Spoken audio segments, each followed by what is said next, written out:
Hi everyone, and welcome back to the Shamrock Quilt Studio. It's an exciting day today. We're going to start a new EPP project. So grab something to drink or a cookie and we will tell you about it right after this.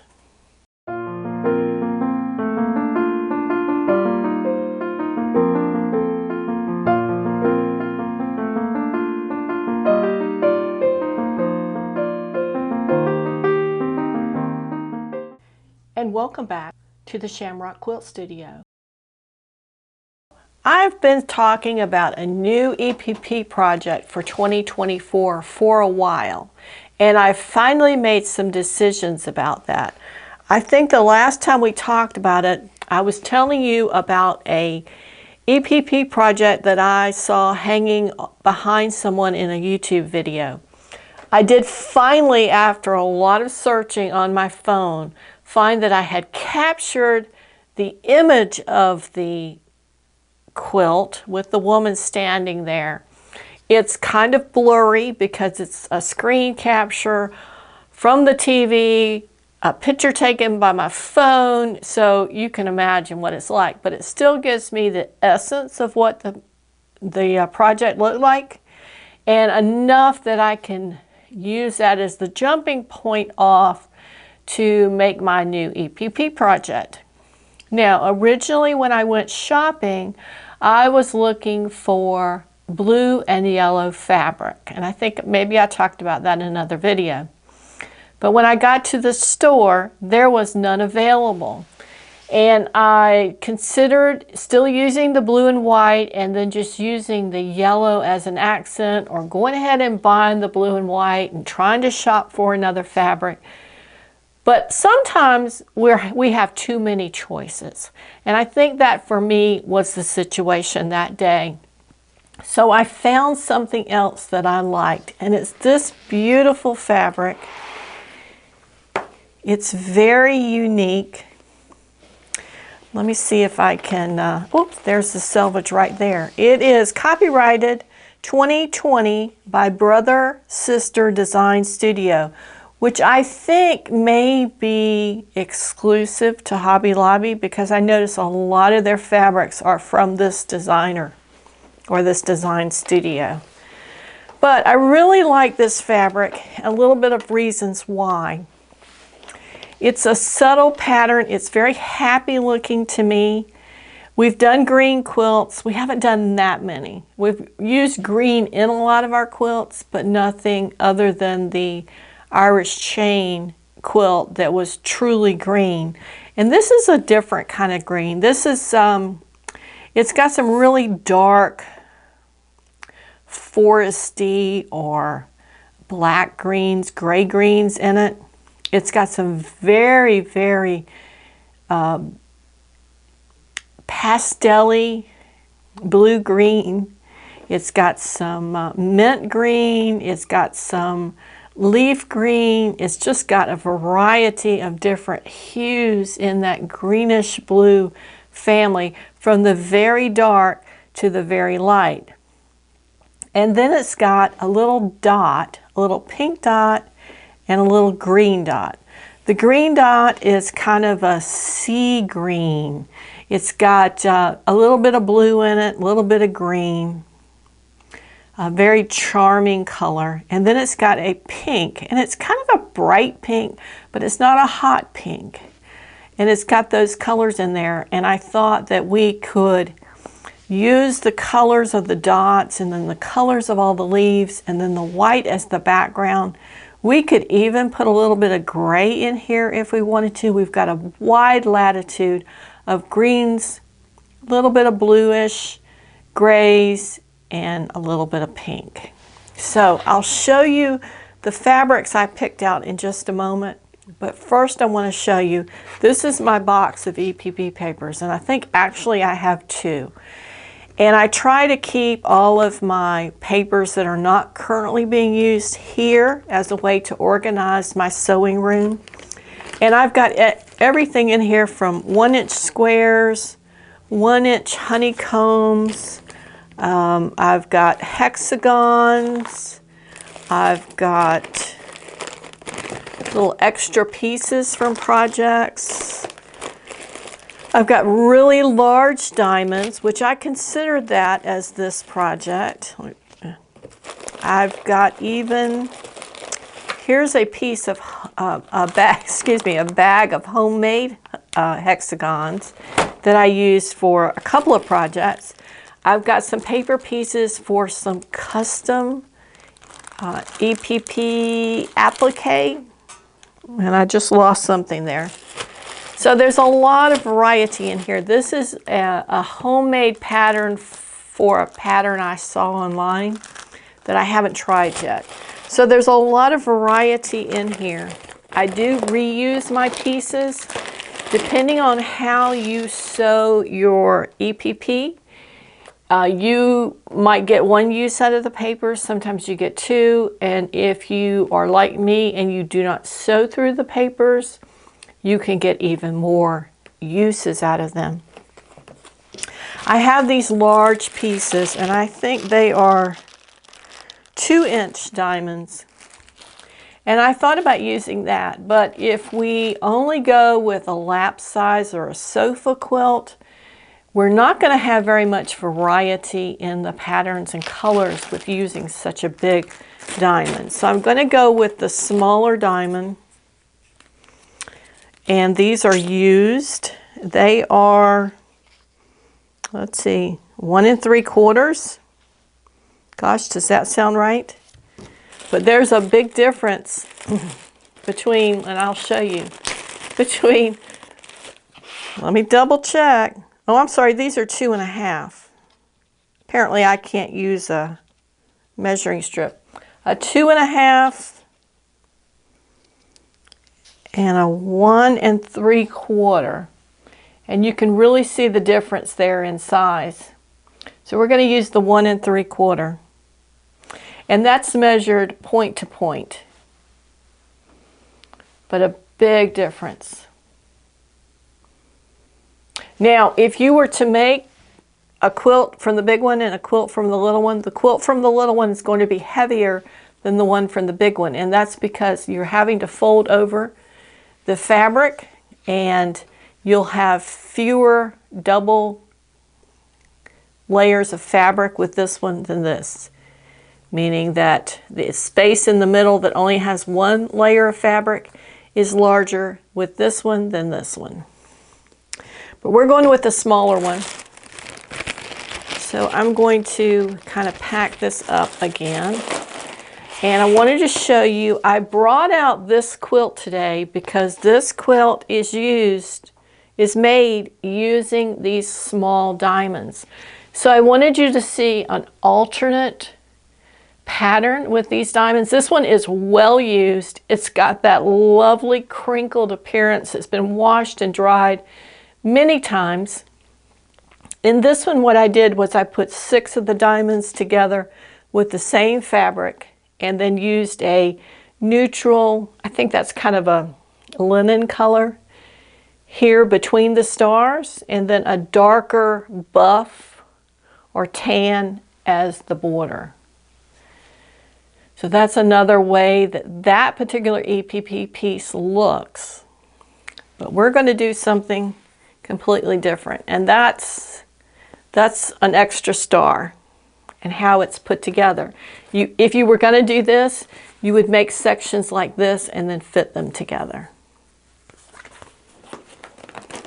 Okay, so let's look at fabric, because I always find that so much fun. Now, this one I haven't started yet. I've kind of rolled everything together to keep it that way until I'm able to start. And I will say for this project, this is an EPP project. If you're unfamiliar with EPP, it has a lot of pros, but it also has one really big con. And that one con is that it takes a long time to make all the individual pieces and sew them together.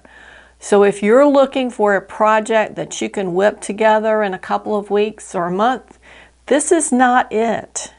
I just want to make sure that your expectations are set appropriately. What I like about this project is this time of the year, as we roll into summer. I don't want a huge quilt sitting on my lap that I am quilting in the evenings. I prefer something small, and this really fits the bill. If I have baseball games to go to, or if I have another sporting event like a grandchild's or a child's sporting event, this would be perfect. If you have small children and you're taking them to lessons or practice, this is a great project to take with you. And it is certainly something that you can do in small increments of time. If you have 10 or 15 minutes, you can probably whip together a couple of pieces for this, or you can cut out some pieces, sew a couple together. It's perfect for that. All right, this is my inspiration fabric.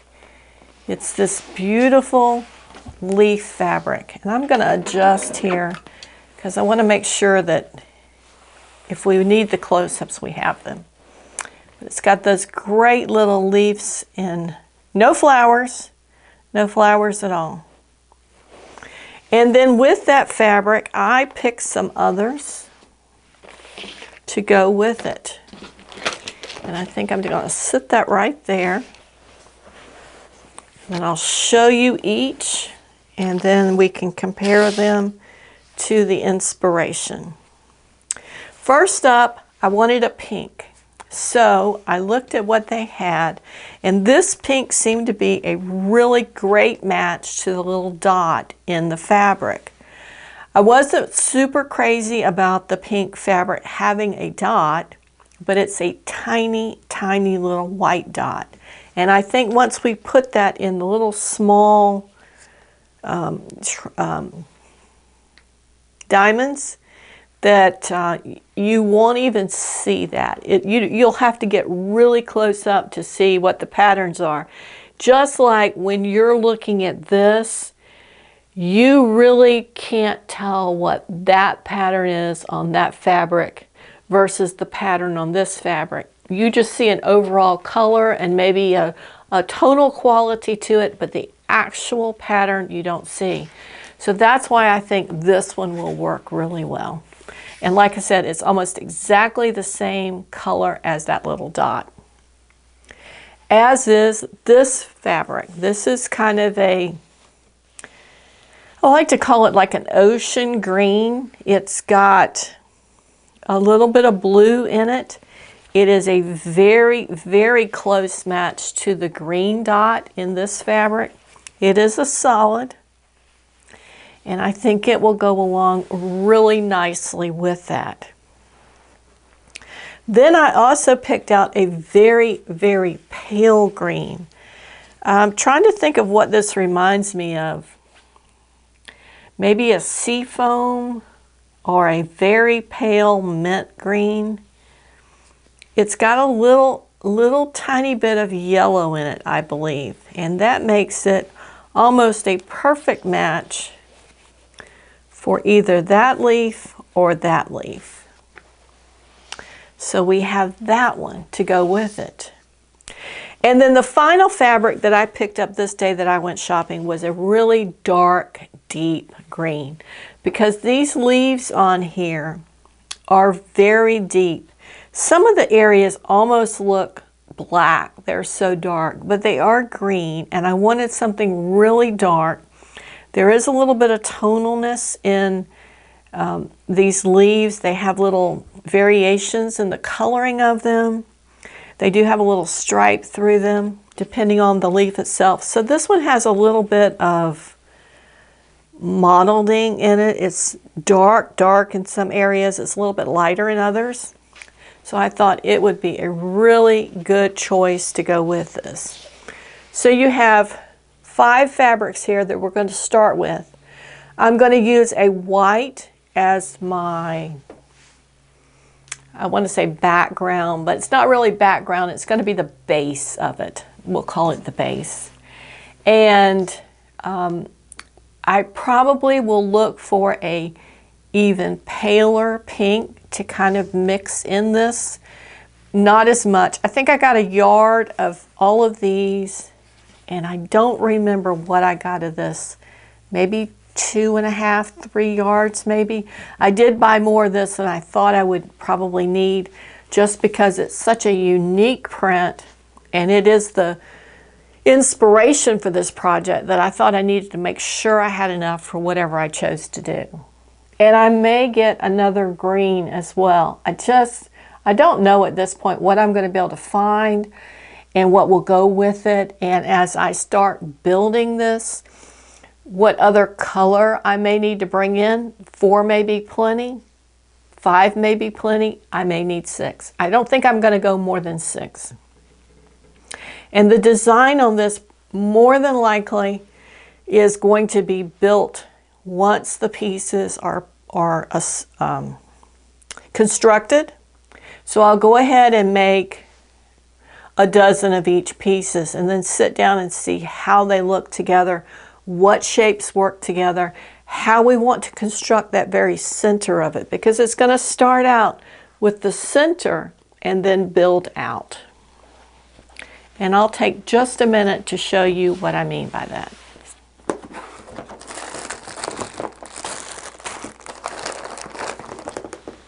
Here they are.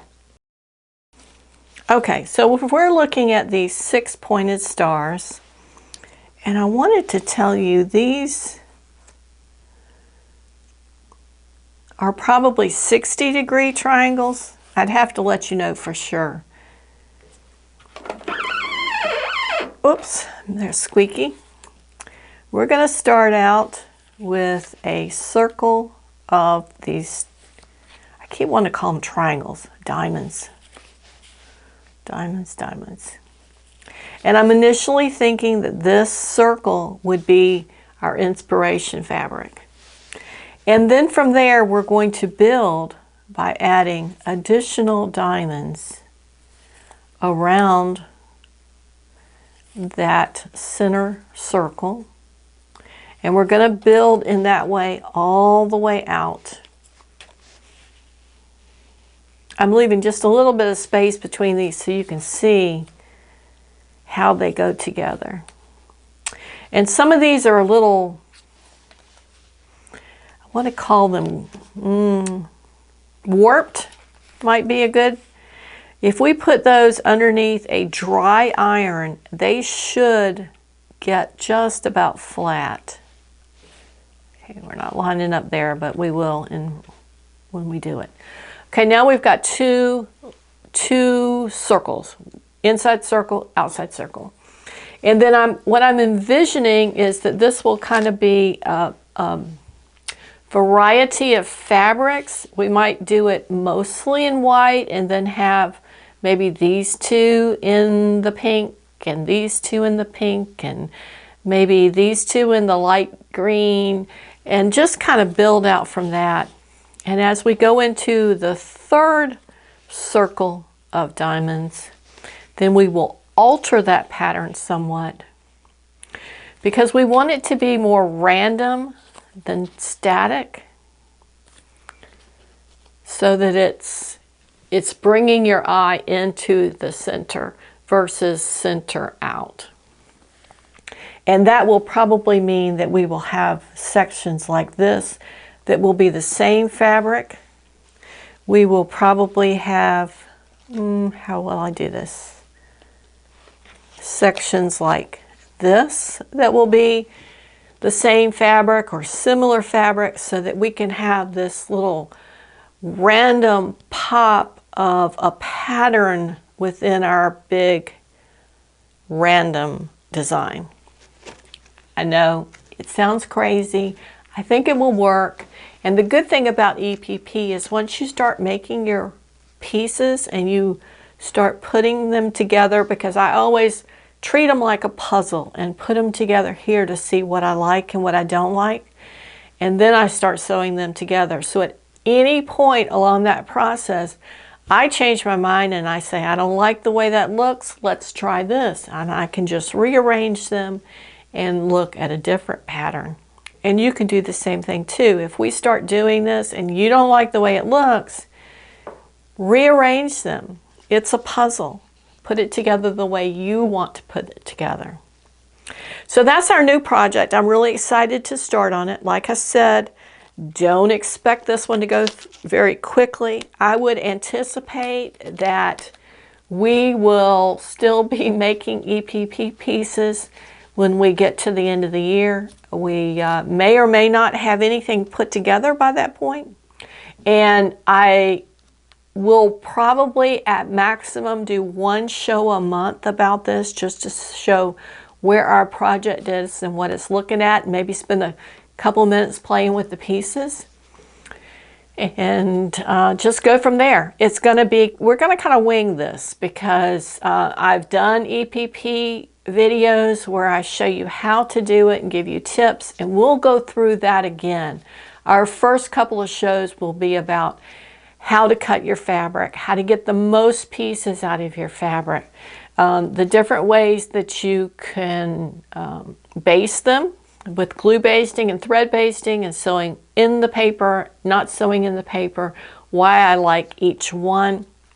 So we'll cover all those things. We'll cover the whip stitching and the flat back stitching to put it together, and we will talk about all things EPP in this little series and project for 2024. I hope you'll join me. If you have the time, give us a thumbs up for this video, and be sure to subscribe to the channel and bring your friends along. This can be something that you might want to sit down with a cup of coffee with your friends and work on your projects and enjoy it. It's all about enjoying our sewing, and this is a way to spark our creative interest and our desire to create something beautiful, and keep our hands busy. Thanks so much for joining us, and we'll see you next time at the Shamrock Quilt Studio.